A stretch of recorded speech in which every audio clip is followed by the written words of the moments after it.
I used to think the worst part of being a night taxi driver was the loneliness.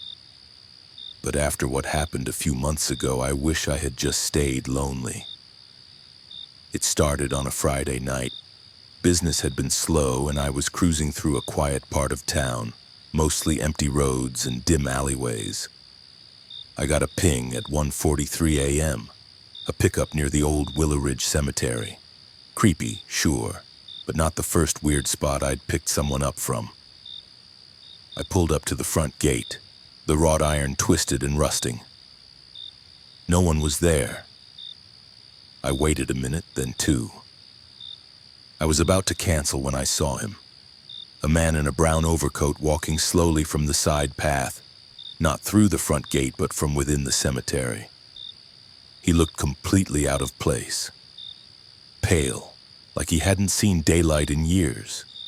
His eyes were sunken and his skin looked paper thin. He got in the back seat without saying a word. "Where to?" I asked. He gave me a street name. I recognized it. A residential neighborhood on the far west side. Quiet, well off, nothing unusual.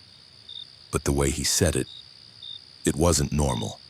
He whispered it like a secret, like he was afraid something might hear.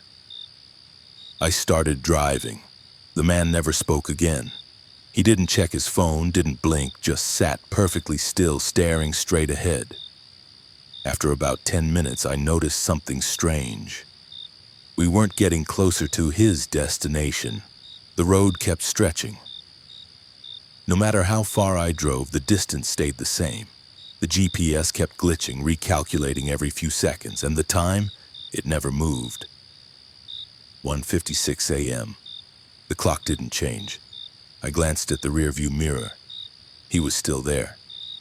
But now he was smiling. Not a pleasant smile, not even a creepy one. It was empty, like he was wearing the idea of a smile but not feeling it, and his face had changed. It wasn't just pale now. His skin was gray, waxy, almost translucent. I could see faint blue veins crawling up his neck. I gripped the wheel tighter. "You okay back there?" No answer. "Sir?" Then he spoke, so softly I almost didn't hear it. "You're already here." I looked back again. He was gone. The seat was empty. The door hadn't opened. I didn't hear anything. One moment he was there, and the next he wasn't. And the GPS? Now it was blank. No map, no directions. Just one word flashing across the screen. Lost. I slammed the brakes. The car screeched to a halt. Outside, the world looked wrong. We were on a street, sure, but the houses were crooked, windows too large, doors too short. The streetlights flickered in a pattern that felt deliberate, like blinking eyes. There were no people, no sounds. Just an overwhelming pressure, like the air itself was pushing down on me. I tried turning the car around, but the road behind me had vanished, replaced with thick fog, and then I heard it. A voice from the back seat. "Don't turn around." I froze. The seat was empty, but I felt someone there, breathing, close. The voice came again, colder this time. "Do not turn around." I should have listened. But fear makes you stupid. I turned. He was there. Not the man anymore. A thing, tall, twisted, face stretched like melted wax, eyes black holes. His hands were pressed against the seat, long fingers twitching. And his smile was wide now. Unnaturally wide. "You looked," he said. Then he lunged. I screamed, trying to throw open the door, but it wouldn't budge. The windows went pitch black. The inside of the car began to close in like the cabin itself was breathing, shrinking around me. Just before I passed out, I heard a laugh. Low, inhuman. When I woke up, it was morning. Bright daylight streamed through the windshield. I was parked in front of my apartment complex. The car was off. I checked my phone. Dozens of missed calls and messages from friends. I'd been gone for 2 days. No one could reach me. I checked the taxi app. No record of a ride that night. The system claimed I hadn't worked since Wednesday. And the dash cam? It recorded everything up until I picked the man up. Then static. Endless static. I tried deleting the app. I stopped driving night shifts. But I still see him sometimes, not the man, the thing, in reflections, in dreams, in crowds where no one else notices, and always, always that voice behind me. You looked.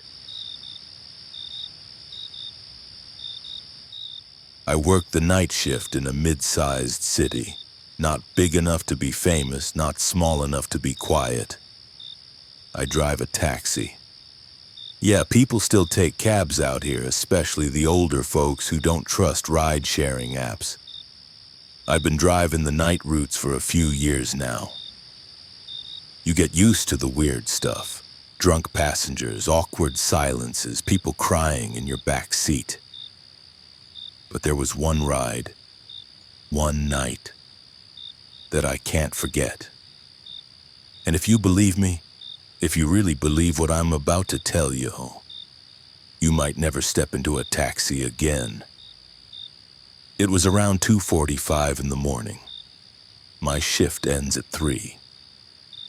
I was parked outside a closed 24-hour diner finishing a coffee that tasted like burnt cardboard when the dispatcher radioed in. Got a pickup near Crescent Hill. Female. Alone. Wants to get downtown. Crescent Hill wasn't a place people usually called from. It used to be a nice neighborhood, but now it's mostly boarded up houses and overgrown lots. I didn't want to take the fare, but a ride that close to my end time. I figured I'd make my cash quota and head home early. When I pulled up, I saw her standing under a flickering street lamp. Pale skin, dark dress, no purse, no phone. Just standing perfectly still like she'd been waiting forever. She didn't say a word when she got in. Just nodded once when I asked, "Downtown, right?" Her voice was barely above a whisper when she finally spoke. "Take the old bridge." The old bridge hadn't been used in years. Most people use the highway to get into town. I told her that. She just said, "No. The old bridge, please." Her voice had this strange pressure to it, like the kind of whisper you can feel in your bones. Against my better judgment, I agreed. I started driving. The moment we turned off the main road, everything went quiet. No more radio static, no distant traffic sounds, just the hum of my engine and the occasional creak of the old road. I glanced in the rearview mirror. She wasn't looking at me, just out the window, her face half hidden in shadow. That's when I noticed the windows were fogging up, inside the car, even though the air outside was warm. I turned on the defrost. Nothing. Then she spoke again. "You ever picked up someone from Crescent Hill before?" I said no, not really. She smiled, not in a nice way. "Most don't come back," I chuckled nervously. "Well, good thing I'm just dropping you off, huh?" No reply. We reached the old bridge. It groaned under the weight of the car as I started across. The fog was thicker now, like actual smoke, and my headlights barely cut through it. Halfway across, the cab stalled. Just died. I twisted the key again. Nothing. "Battery's dead," I muttered, already sweating. I turned to apologize to the girl, but her seat was empty. I checked the floor. Nothing. The door hadn't opened. I would have heard it. Then from behind me, a voice. "You're not supposed to be here." I whipped around. She was outside the car, on the bridge, just standing there in the fog. How the hell did she get out? I opened my door to shout, but as soon as my feet hit the ground, the bridge shifted, moved, bent. The fog cleared just enough for me to see what was beneath. Not water, faces, hundreds of them, mouths open, eyes wide, all pale like they'd been drowned. I stepped back, terrified, and slammed the door. The car started again on its own, radio turned on, static. Then a voice. "This is your last fare." The car reversed on its own, full speed. The bridge blurred behind me, the fog swallowing it whole. Next thing I remember, I was parked back at the diner, engine off, no sign of her. The dispatcher was screaming in my earpiece. "Where the hell did you go? You vanished off the GPS for 30 minutes. I didn't answer. I couldn't. I checked the back seat. Empty. But the seatbelt was still buckled, and cold, wet footprints stained the floor mats. I tried to report it. To the company, to the cops. They looked at me like I was drunk. I even drove out to Crescent Hill again. There's no one living there, no pickups, no street lamp, just rotted houses and silence. A week later, I got a voicemail from an unknown number, just 6 words. "Seats open again next Tuesday." I've been driving days ever since, but some nights, when I pass the bridge, my engine flickers and I swear I can see her in the mirror, just for a second, sitting there, waiting.